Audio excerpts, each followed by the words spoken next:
Before we dive in, drop a comment and let us know where you are watching from. We'd love to hear from you. If you enjoy true crime stories like this, be sure to like the video, subscribe, turn on the notification bell, and share it with someone who'd love it too. Rain hammered the narrow closes of Edinburgh like a warning whispered through the old stones. It was 2:47 a.m. when the first call came in, a frantic tourist stumbling out of Advocates' Close, shaking so violently the responding officers thought she was in shock. She kept repeating the same thing: he was just standing there, watching, he didn't blink, he didn't move. At first, police expected the usual: a drunk local, a street harasser, maybe a petty thief. Edinburgh's old town was known for its shadows, for the way alleys tightened, twisted, and breathed with their own ancient rhythm. But this woman wasn't describing a typical predator. She spoke of a tall figure dressed completely in black, standing dead still at the top of the close, his head tilted slightly, like he was studying her fear. Officers swept the area within minutes. No suspect. No footprints. Not even the echo of footsteps. Just the air, still, cold, and unsettled. Most reports like that get brushed aside. But not this one. Because an hour later, the CCTV team at St. Giles Square flagged something deeply unsettling: a single frame, just one, showing a dark silhouette standing near the cathedral. Not moving. Not looking at the camera. Just facing the direction of the close where the tourist had fled. And in every frame before and after, he wasn't there. Detective Inspector Mara Lennox was called in straight from her flat. She arrived with her hair still damp from the shower, the taste of her rushed coffee bitter on her tongue. She'd handled assault cases, disappearances, organized crime, but something about the image on the screen disturbed her more than she expected. It was the stillness. The exactness. How the figure's presence felt deliberate, patient. That morning, Edinburgh woke to the rumor of a watcher. A prowler. A stalker. Urban legends grew quickly in these old streets, but it didn't feel like a legend this time. It felt like a beginning. By the next night, a second call came in. This time from a local bartender walking home after closing. He reported a man standing under the South Bridge, motionless, hands clasped behind his back, head bowed as if in contemplation. Before the bartender could approach, a bus passed between them. It took only 2 seconds. But when the road cleared, the man was gone. Again, no trace. No footprints. No witnesses. That same night, something far more disturbing surfaced. A missing person report for a 28-year-old postgraduate student at the University of Edinburgh, Claire Harrow. Last seen leaving the main library around midnight. Her phone had stopped pinging around Cockburn Street, just a few steps from where the first watcher sighting had occurred. DI Lennox requested all CCTV footage from the surrounding streets. Hours of recordings. Infinite angles. The team combed through everything. But Claire simply vanished between one camera and the next, as if the night swallowed her whole. And then they found it.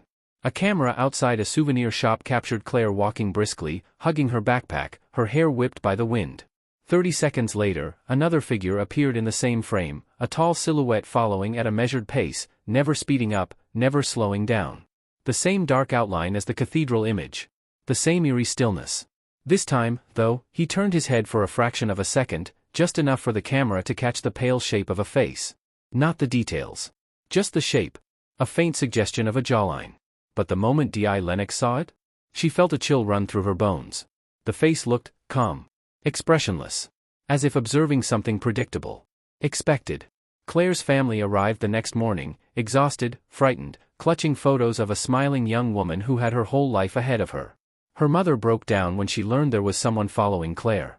Someone who had not yet been identified. Someone who might still be out there, walking the same streets. The case moved fast. Too fast. Too much pressure, too much fear spreading across the city. Officers began patrolling the closes in pairs. Women stopped walking alone at night. Bars started escorting customers to taxi stands. The city felt like it was being watched, not by CCTV, but by something human, deliberate, and dangerously quiet. The turning point came on the fourth night. A small bakery owner from the Grassmarket reported an unusual package left at his back door. No note. No signature. Just a plain brown envelope sealed tight. Inside was Claire Harrow's student ID, clean, uncracked, perfectly intact. As if gently placed there. But that wasn't the part that made the hairs rise on DI Lennox's arms when she examined it. Inside the envelope, behind the ID, was a folded piece of thick matte paper. When she opened it, she found a photograph printed in stark black and white. Grainy. Dark. But unmistakable. It showed Claire, sitting on a bench near the meadows, unaware she was being photographed. And in the far corner of the frame, stood the watcher. His face turned toward her. His posture straight. His head tilted, just slightly. Like he was studying her. Learning her. Waiting for something. Lennox's chest tightened. Her instincts screamed that this wasn't random. It wasn't opportunistic. It was calculated. And whoever this watcher was, he'd been following Claire long before she vanished. The team expanded the investigation, pulling older CCTV, gathering witness statements, searching for anyone who had seen Claire near the meadows in previous weeks. But the more they dug, the more the same pattern emerged. The watcher had been in multiple frames. Always at a distance. Always watching. Always unnoticed until now. At 11:58 p.m. that night, just as Lennox was preparing to leave the station, her phone buzzed. A text from an unknown number. No words. No caller ID. Just a single attached image. A live photograph, taken from a high angle overlooking the police station car park. And standing alone under the street lamp was Mara Lennox herself, captured moments earlier as she walked toward her car. The image was clear, crisp, and recent, far too recent. But the true horror wasn't her own face. In the reflection of her car window behind her, a tall silhouette stood just meters away. Motionless. Head tilted. Watching her. The message contained no threat. No explanation. Just one line beneath the image. You're looking in the wrong places. D.I. Lennox felt her throat tighten, her breath crack, and every instinct in her body roar at once. She looked toward the car park window. The silhouette was gone. But when she stepped into the dark corridor, the station alarm suddenly blared, triggered from the basement level. The officers rushed downstairs, Lennox at the front. They reached the basement door. It was locked from the inside. And when they forced it open, what they found changed everything.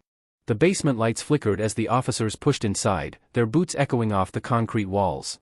Dust rose in the beam of their flashlights. The space was usually nothing more than a storage room, old case files, broken equipment, boxes stacked like forgotten memories. But tonight, it felt suffocating, as if the very air was holding its breath. D.I. Mara Lennox stepped in last, her pulse pounding. The message on her phone still burned in her mind.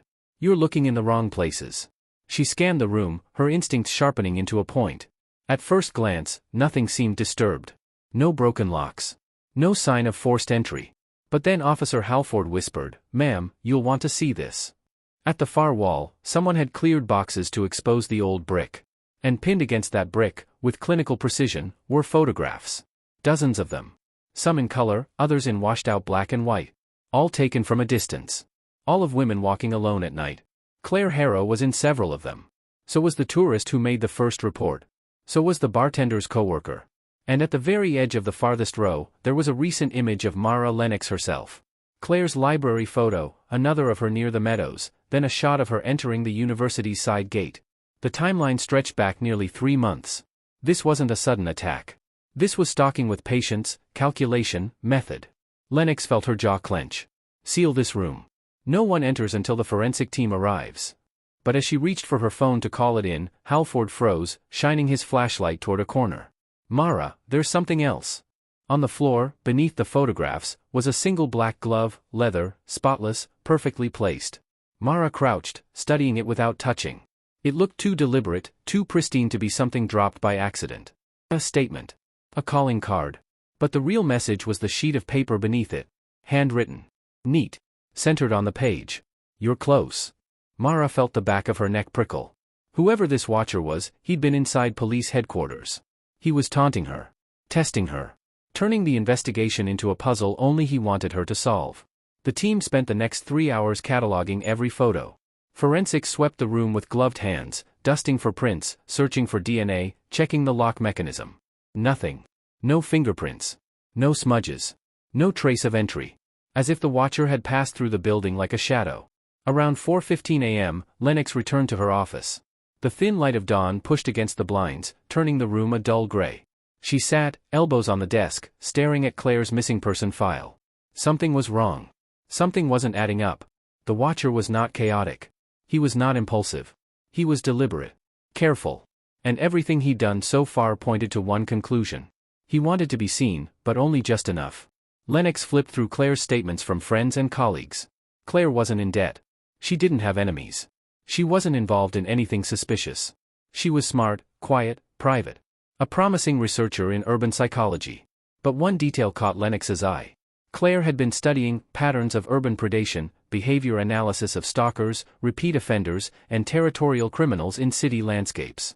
She'd been writing a thesis on how certain individuals monitor public spaces without detection. Lennox's stomach dropped. Claire wasn't just being watched.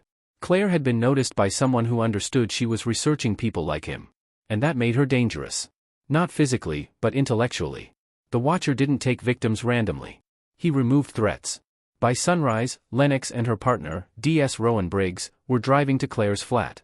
The building was quiet, old brick, near the university.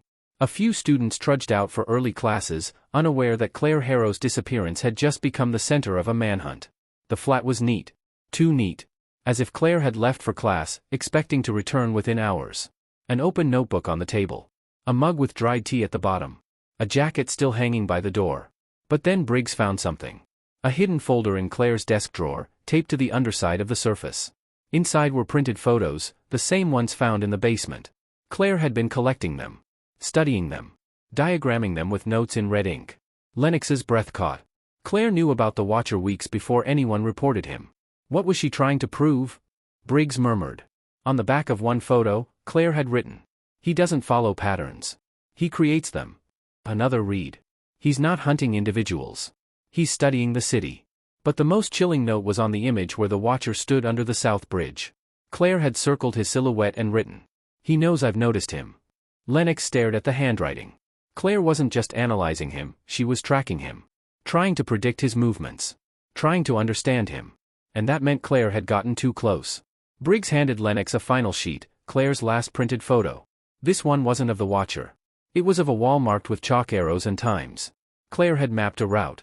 A specific path the Watcher seemed to take through Edinburgh during late-night hours. A loop. Starting at the Meadows. Cutting through George Square. Crossing South Bridge. Ending near the Grassmarket. And beneath the map, Claire had scribbled. I'll try to intercept him tonight. Midnight. If I'm right, he'll be there. Lennox felt her chest tighten. Claire had gone out to confront him. Alone. Off the books. Without telling anyone. The Watcher didn't need to kidnap her. Claire had walked straight into his territory. Back at headquarters, the team built out the timeline. The Watcher did not act randomly. He moved like he possessed the architecture of Edinburgh in his head. He selected vantage points. Blind spots. Places where CCTV didn't reach. And then a new detail surfaced, one that shifted the entire investigation.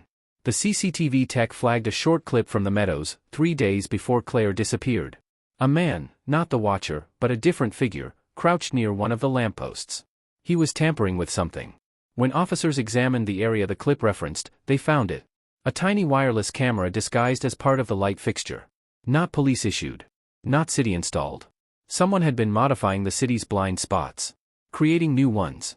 The Watcher's vantage points weren't just luck. He was engineering them. And then the real shock came. The camera's internal storage still held residual data. Hundreds of images. Captured from the same angle. Different nights. Different victims. Different unsuspecting pedestrians. But the last image nearly buckled Lennox. Claire Harrow. Standing alone. Face turned upward, as if sensing something above her. A faint, strained fear in her eyes. Claire had realized she was being watched, from higher than she expected. Which meant the Watcher didn't follow her on the ground that night. He was waiting for her. At 6:42 p.m., as dusk settled over Edinburgh, Lennox prepared to brief her team on a full-scale sweep of the Meadows. Officers would search rooftops, cameras, tunnels, drainage access, anything that could serve as vantage points. But as she stepped into the conference room, an officer burst in, breathless. "Ma'am, we've found something." Her pulse spiked. "Where?" The officer swallowed hard. "On the roof of the National Library." The door was left open. He paused. "And there's a phone up there." Lennox felt a jolt. "Whose phone?" The officer held it up in a clear evidence bag. Screensaver photo of a smiling young woman. Curly hair. Bright eyes. Claire Harrow. But the screen was cracked, and there was a new message on it. A draft. Never sent. 3 words. "He found me." Lennox felt the room fall away, replaced by cold dread. Because if Claire had run to the rooftop? If Claire had tried to escape upward? It meant she wasn't taken quietly. It meant she fought. And it meant the Watcher knew that the police were now chasing him through the one place he controlled better than anyone. The shadows above the city. And then the officer added the part that froze everyone. "There's more, ma'am." He swallowed. "We found footprints. 2 sets. Claire's, and his. Lennox steadied herself. Where do they lead? The officer's voice dropped. They end at the ledge. He hesitated. But there are no signs of a fall. Lennox's heart hammered. Claire had gone to the edge. And then she vanished. Without a trace. But something else was waiting on the rooftop, a message painted onto the concrete in thin, precise strokes. A single arrow. Pointing toward the skyline. And under it, midnight. Meadows. Come alone. Lennox stared at the words, breath shallow. It wasn't a warning. It was an invitation. A challenge. A trap. The city of Edinburgh felt unnaturally still as midnight approached, as if its centuries-old stone sensed what was coming. Mara Lennox stood at the edge of the meadows, her breath visible in the cold air. Her team protested her coming alone, but the message on the rooftop was clear. If she brought backup, the watcher would disappear again, fade into the night like breath on glass. She adjusted the small transmitter hidden beneath her jacket collar. It was muted, passive, no active signal that the watcher could detect, but the covert surveillance team would be monitoring from several blocks away, ready to move the moment she gave a coded phrase. But deep inside, Mara knew this confrontation wasn't going to be a clean arrest. Not tonight. Not with someone who had outplayed them at every step. The meadows lay before her, a wide, dark field surrounded by old trees and distant lampposts. A place that looked harmless in daylight but transformed at night into a maze of shadows. Damp grass. A faint rustling. Cold wind. And somewhere in that darkness, the watcher was waiting. She took her first step forward. The second she did, her phone buzzed. Unknown number. One line of text. Good. You came alone. Mara's grip tightened around the device. She didn't respond. Didn't move. Didn't breathe. A second message came immediately. Walk to the bench. Mara looked around. There were several benches scattered around the meadows. But only one lay directly in the line of shadow between two dead lampposts. A blind spot. A perfect place to watch someone without being seen. She approached carefully. And when she reached it, she saw something resting on the wooden slats, a folded map. Not a modern one, but an old illustrated map of Edinburgh, edges worn as if touched 1,000 times. She opened it slowly. The routes were marked. The alleys. The rooftops. The blind spots. Red ink circled certain locations, the exact vantage points where the watcher had been seen. But more chilling were the black lines layered on top, the routes Claire Harrow had been tracking. Her final predictions. Paths where she believed the watcher moved nightly, unnoticed. And at the bottom, written in handwriting that wasn't Claire's. She was clever. But clever people make mistakes. Mara felt a stab in her chest, a mix of dread and fury. A third message buzzed onto her screen. Look up. She froze. Then slowly, very slowly, she raised her eyes. A figure stood on top of the dark roof of the university building across the meadows. Tall. Straight. Hands behind his back. Head tilted slightly. The same posture. The same stillness. The same unblinking presence. The watcher. Mara stepped forward, her voice steady. Where is Claire Harrow? The figure remained motionless. The wind whipped around him, but he did not sway. He did not speak. Then another message arrived. I'll show you. Follow the path. The path. Mara looked down at the map again. A thin black line had been drawn across the meadows, from her bench to the far side, where the tree line deepened into a tucked-away grove. The point was marked with an X. She took a breath, activating her collar mic with a subtle tap. Moving in, she whispered, knowing the team would hear it as her coded signal. Then she followed the path. The grove was silent except for her footsteps. Leaves crunched under her boots. Flashlight beams from distant officers remained out of sight, Mara's last line of protection. But when she reached the X on the map, she stopped. Her throat tightened. A small wooden crate sat on the ground. Old. Weathered. Out of place. Her phone buzzed again. Open it. Her hands trembled, not with fear, but with the pressure of knowing the entire city held its breath with her. She knelt. Lifted the lid. Inside was a single object. Claire Harrow's necklace, a thin silver chain with a tiny charm shaped like a star. Her mother had mentioned it in her statement. She never took it off. The metal was cold. Too cold. Another message. She fought me. I respect that. Mara felt a sharp, bitter swell in her chest. She shoved the necklace into an evidence bag. Where is she? She shouted into the trees, her voice cracking through the stillness. Silence. Then her phone buzzed again. You're almost there.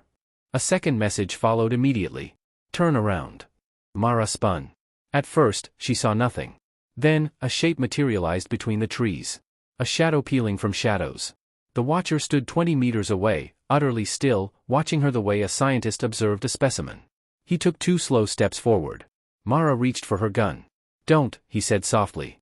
The single word, calm, measured, froze her. This was the first time she'd heard his voice. Low. Controlled. Almost emotionless. "I've been waiting for you," he said. "You were always the one who would understand." Mara tightened her grip. "Understand what?" The Watcher tilted his head. "That the city hides its predators in plain sight. Even the clever ones. Even the ones who pretend to be victims." A chill slithered down Mara's spine. The wording. The emphasis. "Where is Claire?" she demanded. The Watcher didn't blink. Didn't move. Didn't breathe. Then he whispered. "She came here, too. But not to escape me." Mara's pulse hammered violently. "What do you mean?" A faint smile crept across his expression, not joy, but recognition. "She came to stop me," he said. "And she nearly did." Then he stepped back into the shadows. Mara lunged forward. "Stop! Don't move!" He didn't. Not because he obeyed, but because he was no longer there. He had vanished into the darkness. But on the ground where he stood lay another object. A phone. Cracked. Familiar. Claire's second phone, the one the university had issued to her for research. The one missing from her desk. Its screen, miraculously intact enough to show one final video file. Mara tapped it open with trembling fingers. The footage was shaky. Filmed at night. Claire. Out of breath. Running. Her voice whispered. "He's above the city, he's always above, he." A sudden movement. Claire gasping. The camera drops. The sound of struggling. A man's voice, calm, controlled, saying, "You shouldn't have followed me." Then silence. Footsteps. The sound of someone carrying the phone. Then a final shot, the skyline of Edinburgh seen from a dizzying height. The video ended. Mara felt her stomach twist. "This is D.I. Lennox," she whispered into her collar mic, full lockdown. "He's on the move. Lock all rooftop access points. Secure the meadows. He's not getting out." But as she spoke, her phone buzzed again. One final message from the Watcher. "You're too late." A second message followed instantly. "Look up." Mara's head snapped upward, and her blood ran cold. On the university rooftop, illuminated by the dim glow of a single flickering lamp, hung a banner stretched between 2 railings. A white sheet. Words painted in black, precise strokes. "The Watcher of Edinburgh will always be above you." And beneath it, a silhouette. Tall. Still. Watching her. Only this time, he lifted a hand, and offered the slightest, chilling bow, before disappearing backward into the darkness behind the ledge. Officers swarmed the building within minutes. Every stairwell. Every hallway. Every rooftop corner. He was gone. Vanished. Like he dissolved into the night. All they found was a new map pinned to the ledge railing. A map marked with dozens of new locations. Dozens of new routes. Dozens of new blind spots. And those familiar, taunting words beneath. "If you think this story was intense, you're not ready for the next one." Mara stared at the city skyline, jaw clenched, heart pounding. The Watcher was no longer just a man. He was a ghost woven into the architecture of Edinburgh itself. A predator carved into the rooftops and alleys. A shadow that moved just outside the reach of law and light. And as the wind swept across the rooftops, she felt it. Not fear. Not defeat. But the chilling certainty that this case was only the beginning.